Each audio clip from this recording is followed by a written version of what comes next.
Hello everyone, आप सबका वांगशन bubble में फिर से एक बार बहुत बहुत बहुत स्वागत है। चलिए, ऑफिसर वांग और एजेंट शाओ के crazy dynamics Mondays to remember के पार्ट 14 को शुरू करते हैं। अब तक हमने देखा था chief Chiang Cheng officer Wang और एजेंट शाओ के केबिन में आ चुके थे और ऑफिसर द्वारा फेंके गए क्षेपणास्त्र पेन के शिकार हो चुके थे और उन दोनों पर गुस्सा कर कर अब वो दरवाज़ा पटक कर वापस पीछे आ चुके थे। एजेंट ने मुस्कुराते हुए ऑफिसर की तरफ देखकर कहा, ये इतना भी बुरा नहीं था। ऑफिसर, जो गुस्से में एजेंट को घूर रहा था, उसने कहा, बुरा नहीं था? एजेंट ने कहा, हाँ, उसने तुम्हें चिकन नहीं बुलाया। ऑफिसर ने कहा, हाँ, क्योंकि अब ये काम तुमने ले लिया है, बस्टर्ड।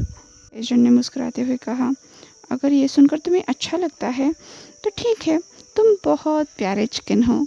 एजेंट ने गुस्साए ऑफिसर को आंख मारी तो ऑफिसर जंप करके अपनी सीट से ऊपर उठा। उसने कहा, ये मुझे बिल्कुल अच्छा नहीं लग रहा।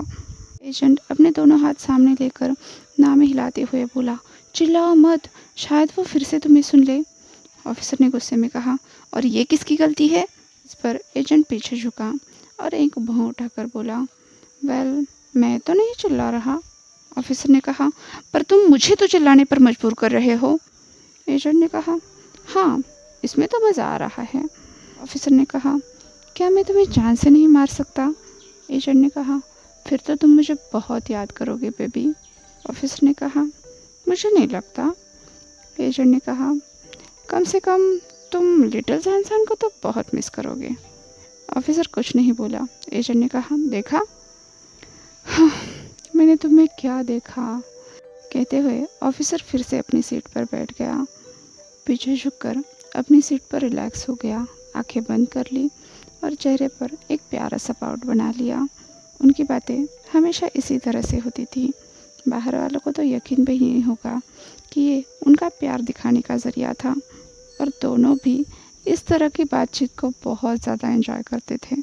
अब शाहजहान के चेहरे पर एक प्यारी सी मुस्कुराहट आ गई। वह अपनी चेयर से उठ गया, फिर धीरे से ऑफिसर के पास गया, उसके चेयर के आर्म सेट पर अपने दोनों हाथ रखे और हल्का सा आगे झुका।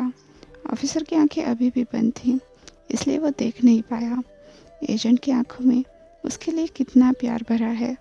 थोड़ा और आगे झुककर एजेंट ने ऑफिसर के कान पर अपनी नाक रब की और धीरे से बोला, I love you too my baby. ये बात सुनते ही ऑफिसर के बदन पर रोमांच आ गए और एजेंट ने आगे बढ़कर ऑफिसर के लिप्स पर अपने लिप्स टिकाए। वो उससे अलग होने ही वाला था। तभी उसने पाया ऑफिसर ने उसके गले में हाथ डाल लिए हैं। एजेंट ने सुना ऑफिसर ने हल्के से क्रोल किया और तुरंत एजेंट को अगले किस के लिए नीचे खींच लिया। एजेंट बहुत ज़्यादा खुश था क्योंकि ऐसा कभी कभार ही होता था कि ऑफिसर पहल करता। एजेंट घुटनों के बल ज़मीन पर बैठ गया, ऑफिसर के पैरों के बीच में, ताकि वो उन लिप्स को ठीक से एक्सेस कर पाए। एजेंट अपने हाथों को ऑफिसर के थाइस पर फहरा रहा था। धीरे धीरे उसने अपने हाथ ऊपर की तरफ बढ़ाए, ऑफिसर के टोन्ड मसल से उसके चेस्ट तक। ऑफिसर के थिन और डार्क यूनिफॉर्म से ज़्यादा कुछ छुप नहीं रहा था, ना ही एजेंट के टच से वो खुद को बचा पा रहा था। तभी एजेंट ने उसके सेंसिटिव स्पॉट पर पिंच किया और ईबो मौन कर गया, जो अगले ही पैशनेट किस में दब कर रह गया। कुछ ही पलों में दोनों अलग हुए, गहरी सांसें लेते हुए एक दूसरे की आंखों में देखने लगे। अब ईबो ने पूरी तरह से अपना पूरा वेट एजेंट के कंधों पर डाल दिया और वो कुर्सी से खिसक कर शाहजहान के गोद में आ गया। शुक्र है कि एजेंट हमेशा चौकन्ना रहता है, इसलिए इससे पहले कि ऑफिसर उसे लेकर ज़मीन पर रोल हो जाए, एजेंट ने उसे संभाल लिया। जान देख पा रहा था उसके बेबी पर इस छोटे से मेकआउट का कितना गहरा असर हो चुका है और ये भी पता था कि ऑफिसर के लिए ये काफ़ी नहीं है। तुरंत उसने दोबारा उसे पैशनेटली किस करना शुरू किया। दोनों बहुत ही ज़्यादा वाइल्ड हो चुके थे। शाहजहान अपने होश खोने ही वाला था, पर उसे अभी रुकना होगा क्योंकि चीफ उन दोनों का इंतज़ार कर रहे हैं। अगर वो वापस आ गए और उन्हें रंगे हाथों पकड़ लिया तो क्या होगा? वेल, वो ऐसा कभी होने तो नहीं देगा। तो अभी के लिए उसने बड़ी मशक्क़त से ऑफिसर को रोक लिया। ऐसे अचानक रोके जाने से ईबो बहुत ज़्यादा इरिटेट हो चुका था और एजेंट को फिर से अपनी तरफ खींचने की कोशिश कर रहा था। अब ईबो से रुका नहीं जा रहा था, वो अपने प्यार की बाहों में था। फिर भी वो खुद को रोके, क्यों? पर उसका लवर खुद ही उसे रोक रहा है। इस बात से वो जितना गुस्सा था उतना ही कंफ्यूज भी। उसकी आंखें बंद थी। एजेंट ने उसका चेहरा अपने हाथ में लेते हुए कहा, बेबी, हम दोनों भी चाहते हैं कि हम कंटिन्यू करें, पर हमें रुकना होगा। पर ऑफिसर ने उसकी बात नहीं मानी। वो फिर से एक बार एजेंट के लिप्स को चेस करने की कोशिश करने लगा, पर एजेंट ने तुरंत अपनी हथेली बीच में लाई और उसके गुस्से के टेन ने उसके हाथ पर काट लिया। आउच! एजेंट बोला। ईवो आंखें बड़ी बड़ी करके एजेंट की तरफ देखने लगा और एजेंट मुस्कुराते हुए अपने गुस्सेल किटन को देख रहा था। शाहजहां ने कहा, बेबी, मैं जानता हूँ तुम अभी खुद को रोक नहीं पा रहे हो, पर हमें रुकना होगा। मैं खुद भी तुम्हें रोकना नहीं चाहता, फिर क्या करें? हमें तुम्हारे बॉस के पास भी तो जाना है। तुम्हारी गलती है, ऑफिसर गुस्से में बोला और ठीक से खड़ा होने की कोशिश करने लगा। वो बहुत बुरी तरह से शर्मिंदा हो रहा था, साथ ही डिसअपॉइंटेड भी था।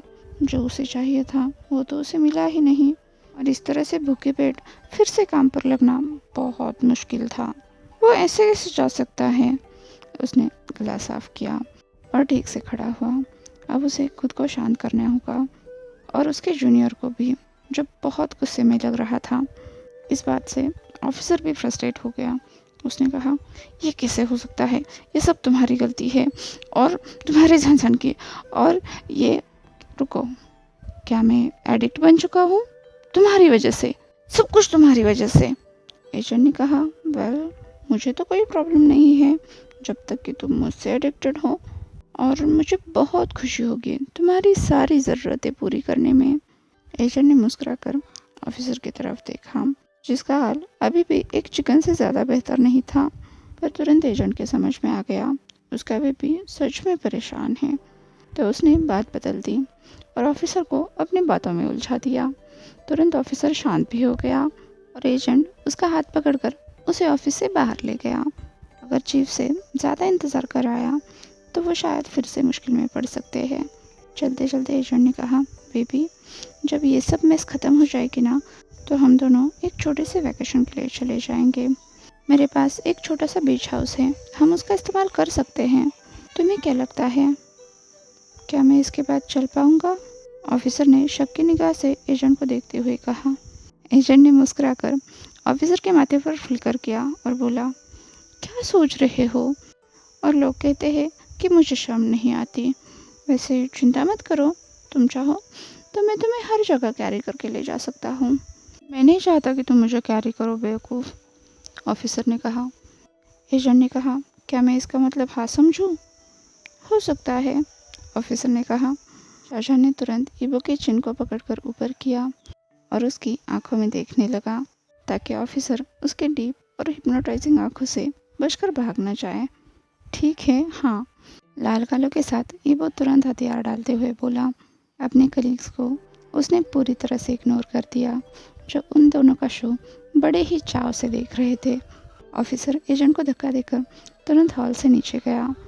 ये तो बहुत बढ़िया है, एजेंट ने कहा और अपने ऑडियंस की तरफ देखा, जो थम्स अप दिखाकर उसे चेयर कर रहे थे। इधर जैसे ही ऑफिसर चैम्बर ऑफ हेल के सामने पहुंच गया और वो दरवाज़ा खोलने ही वाला था कि एजेंट उसके और दरवाजे के बीचों बीच आ गया। अब क्या? ऑफिसर ने कहा। एजेंट ने उसे चैम्बर ऑफ हेल की तरफ इशारा करते हुए कहा, मुझे नहीं लगता तुम्हें यहाँ जाना चाहिए। फिर उसने ऑफिसर की तरफ इशारा करते हुए कहा, ऐसे? ऑफिसर ने एक पल के लिए अपने आप को देखा। उसके बिखरे बाल और बिगड़ा हुआ हुलिया, ऐसा लग रहा था कि एजेंट ने उसे घंटों तक ज़मीन पर पैर तक नहीं रखने दिए। ज़िंदगी भी क्या दोगलापन करती है। उसे गुस्सा होना चाहिए था, पर ईबो के चेहरे पर ब्लश आ गया। उसे याद आ गया कि उसके सारे कलीग्स कैसे उसे घूर घूर कर देख रहे थे। उसने तुरंत अपनी शर्ट ठीक की और बाल भी। अपना हुलिया ठीक करते हुए उसकी नज़र सामने वाले बंदे पर गई, जिसका एक बाल भी उसकी मर्जी के बिना बांका तक नहीं होता था। लाइफ सच में बहुत अनफेयर है, अब ऑफिसर ने गला साफ किया, थोड़ा सा कॉन्फिडेंस पंप कर लिया और फिर दरवाजे पर नॉक किया। अंदर से गुस्सैल आवाज़ आई, अपनी तशरीफ़ अंदर लेकर आओ। दोनों चुपचाप अंदर खिसक गए और बाहर के सभी लोग अलर्ट हो गए। अपनी जगह से खड़े होकर एक दूसरे से बिल्कुल चिपक चिपक कर दरवाजे की फ्रेम पर आकर खड़े हो गए, अपने पूरे तन मन धन से अंदर की बातें सुनने के लिए। सभी की निगाहें बस एक चीज़ पर टिकी हुई थी, एजेंट और ऑफिसर में से कौन जीतेगा। और चीफ के ऊपर तो जैकपॉट रखा था। सभी ने अपने अपने बेट लगाना शुरू किया। इधर ऑफिस के अंदर चीफ चियांग अपनी चेयर पर बैठे थे और अपने हाथ में रखे पेन से टेबल पर टैप किए जा रहे थे। तुम्हें आने में बहुत देर हो गई, उन्होंने ऑफिसर की तरफ देखकर आंखें रोल करते हुए कहा। मुझे नहीं लगता मैं इस चीज़ को जानना भी चाहता हूँ, चीफ ने सोचा। ओ गॉड, मेरी आंखें, लगता है इन्हें तो अब रोल होने की आदत हो चुकी है। तभी शाहजहां ने कहा, तकलीफ के लिए माफ़ी चाहते हैं सर। चीफ ने एक पल के लिए शाहजहां की तरफ देखा। अगर उसके हाथ में होता तो उसे वो अच्छा सबक सिखाता, कम से कम एक अच्छा सा लेक्चर सुनाता। पर चलो, उसने इस आइडिया को छोड़ दिया और खड़ा हो गया। तकलीफ, इसकी तो ऐसी की तैसी। अगर तुम दोनों अपने काम में अच्छे नहीं होते तो मैंने तुम दोनों की तशरीफ़ को पीट पीट कर इतना खूबसूरत बना देना था कि तुम दोनों ज़िंदगी भर नहीं भूलते। चीफ चियांगचंग ने बिल्कुल शांति से कहा। इस बात पर ईबो के चेहरे का रंग ही उड़ गया, क्योंकि उसे पता था उसके बॉस जो कहते हैं वो कर भी सकते हैं। प्रधान ने अपनी बत्ती सी दिखाई, क्योंकि उसे पता था सामने वाले गुस्सैल बंदे के अंदर एक छोटा सा सॉफ्ट स्पॉट भी है। कहते हैं ना, कुछ बस भौंकते हैं, काटते नहीं हैं। पर शायद उसका बेबी अभी भी इस बात को जानता नहीं है, और ना ही वो अपने बेबी को इतनी जल्दी बताएगा, क्योंकि चीफ को देखते ही उसका बेबी चिकन बन जाता है और शाहजहां अपने बेबी को इस तरह देखना बहुत पसंद करता है। शायद चीफ ने उन दोनों के मन की बात पढ़ ली और कहा, व्हाटएवर, अभी मसला तुम दोनों का नहीं है। पॉइंट ये है कि वेंचाओ को दूसरे जेल शिफ्ट किया जा रहा है और उसका केस प्रोसिक्यूटर निये के पास है, जो पूरे के पूरे गैंग को जेल में देखना चाहते हैं। क्योंकि मेरी माने तो वो ऐसे लोगों में से है जिन्हें ललचाया नहीं जा सकता, ना ही खरीदा जा सकता है। तो अगर हमारे पास कोई पुख्ता सबूत होंगे तो प्रोसिक्यूटर निये ज़रूर हमारी मदद करेंगे। तो वांग, अब ये तुम्हारा काम है।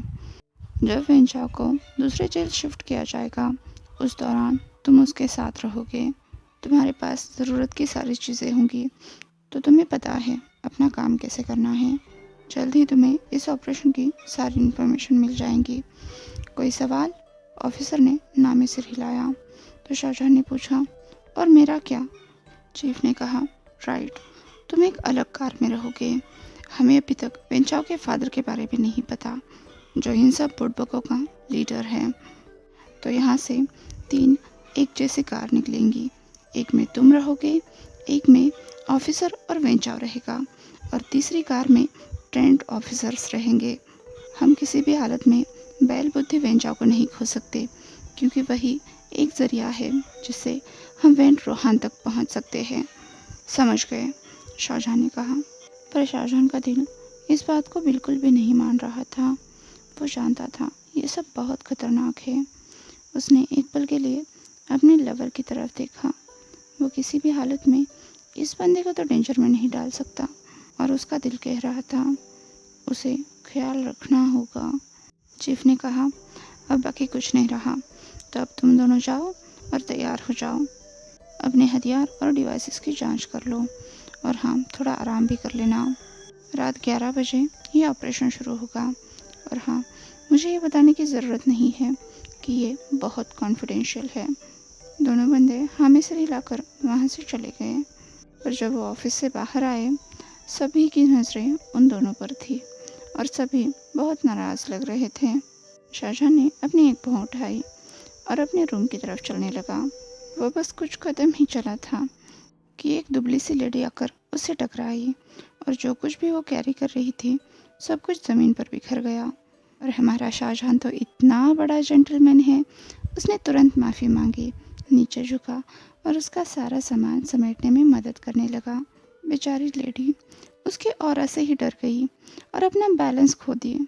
फिर क्या था, एजेंट को उसे सहारा तो देना ही था। बेचारी उसकी बाहों में गिर गई। उप्स, ध्यान से, एजेंट ने कहा। अपने सामने ऐसे क्रीक कॉर्ड को देखकर उस एम्प्लॉय का चेहरा तो और भी लाल हो गया। मुझे माफ़ कर दीजिए एजेंट शाह, मैंने ये जानबूझकर नहीं किया। मैं आपसे थैंक यू कैसे कह सकती हूँ, उस लेडी ने कहा। तभी उन दोनों के बीच में एक तीसरा हाथ आ गया और सक्सेसफुली उन दोनों को सेपरेट किया। और वो बंदा ज़रा सा छुटकर बोला, कोई ज़रूरत नहीं है, बस अपनी आंखें खुली रखो और देख कर चला करो। और हाँ, इसे छूना बंद करो, अपने हाथ हटाओ।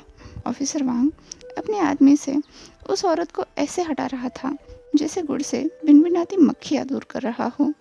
ये देखकर तो एजेंट का दिल गार्डन गार्डन हो गया और उसके वो फ्लाइंग हार्ट्स वो अपनी जगह पर वापस आ गए। उसका बेबी उसके लिए पॉजिटिव है, उसे तो रिवॉर्ड मिलना चाहिए। उस लेडी की भौहें सिकुड़ी। ठीक है, उसने कहा और मुड़कर वहाँ से चली गई। बेबी, एजेंट कुछ कहने वाला था पर उसे ज़बरदस्ती चुप कराया गया। अपनी ज़बान पर ताला लगाओ, ऑफिसर ने कहा और वह जल्दी जल्दी लॉकर रूम की तरफ चलने लगा। एजेंट लिटरली गुब्बारे की तरफ उड़ गया और उड़ते उड़ते अपने बेबी के पीछे चलने लगा। पर बेबी, मेरे लिए रुको, एजेंट ने कहा। ऑफिसर ने कहा, नहीं, मुझे तैयार होना है। एजेंट ने कहा, पर अभी तो बस 10 बजे हैं। कोई बात नहीं, ऑफिसर ने कहा। इधर खाली लॉकर रूम में वांगी वो एक दीवार के सहारे खड़ा हुआ। वो बहुत बुरी तरह से शर्मा रहा था। आज उसे हो क्या गया है, उसने सबके सामने ऐसा कैसे कर दिया, यही वो सोच रहा था। तभी दरवाज़ा खुला और उसका इडियट बॉयफ्रेंड अंदर आ गया और सीधा ईवो के सामने आ गया। उसे एक कोने में लेकर गया। इससे पहले कि ईवो कुछ कहे, कुछ बोले, एजेंट ने उसके हाथ पकड़कर उसे दीवार पर पुश कर दिया और तुरंत उसके लिप्स कैप्चर कर लिए। एक बहुत और इंटेंस पैशनेट किस। ऑफिसर तो भूल ही गया कि वो तो गुस्सा था और शर्मिंदा भी। वो तो वाइल्डली उस किस को रिस्पॉन्ड करने लगा। उसके लवर ने अपनी बॉडी उसके ऊपर प्रेस करके रखी थी, यहाँ तक कि ऑफिसर को उसकी हार्ट बीट भी महसूस हो रही थी। दरवाज़ा, ऑफिसर बड़ी मुश्किल से बोल पाया, लॉक्ड है। एजेंट ने दोबारा ऑफिसर के लिप्स कैप्चर करते हुए कहा। एजेंट ने ऑफिसर के हाथ छोड़ दिए और तुरंत उसका शर्ट फाड़ दिया। क्या कर रहे हो, ऑफिसर ने कहा। एजेंट ने कहा, कंटिन्यू कर रहा हूँ जो हमने छोड़ा था। सही है, ऑफिसर ने कहा और तुरंत शाहजहान के गले में हाथ डाल दिए। उसे कोई परवाह नहीं थी कि अब इसके बाद क्या होगा। वो तो बस इस लम्हे को जीना चाहता था और एजेंट को वो सब करने देना चाहता था जो वो करना चाहता है।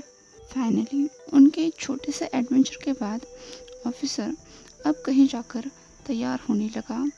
उसने अपने कपड़े ठीक से पहन लिए, फिर कुछ ढूंढते हुए बोला, शाहजहान, तुमने मेरा नेम टैग देखा? अभी तो कुछ देर पहले वो मेरे बैग में ही था। एजेंट बड़े ही देर से लॉकर पर झुककर अपने बेबी को ड्रेसअप होते हुए देख रहा था। उसे याद था सुबह जो चीज़ उसने उठाई है वो बहुत काम की है। उसके चेहरे पर एक नटखट मुस्कुराहट थी।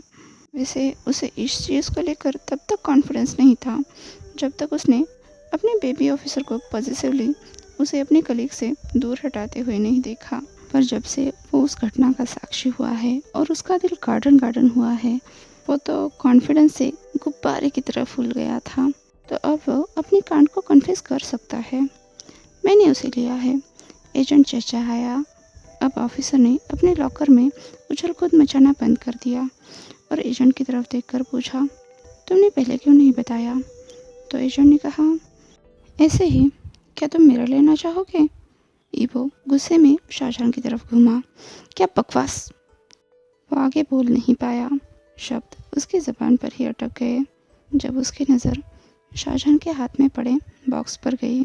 जिसमें उसका नेम टैग रखा था और उसके साथ एक छोटी सी सिल्वर रिंग थी। आज के लिए बस इतना ही। आपसे कल मिलती हूँ, तब तक के लिए अपना ख्याल रखिए। वीडियो पसंद आया हो तो लाइक, शेयर और कमेंट कर दीजिए। और हाँ, अभी तक चैनल को सब्सक्राइब नहीं किया है तो सब्सक्राइब भी कर दीजिए। और वांगशान बबल में खुश रहिए। Thank you.